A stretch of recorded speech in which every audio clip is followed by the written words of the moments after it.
Sam somnga pakhat na o pathian ingil nei ema wangin mi khongai la ilai na nasat awangin ka bo chia na te hi thai bo wang che ka kholo na te hi misil fai sak warla ka sual hi mitlen fai sakang che ka bo chia na te hi ka hret si a ka sual hi ka ma om fo thina ni ichung chawa thil ka ti suala imit muwa thil sual chu ka lo ti ta a thu isoin thiam I chan thea ro I relin soisel bo ini thei nan ngai te kholo na din ka oma kanun sualin mi pa ya ngai te chungril lama te hian takna idu thina ti chuan langlo lama hian fin na mi hriat tirang husopin miti faila ti chuan ka fayang misil faila ti chuan vur ain ka warang hlim na le lom na chu bengin mi hriat tirang che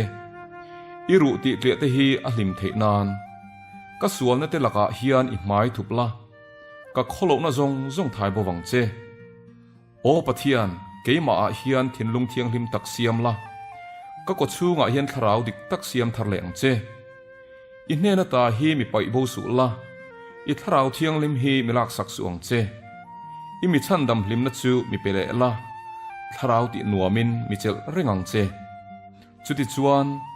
bo chetu te chu I kong chan chin te ka zirti ranga ti chuan mi sual te chu ilama an hoi le ang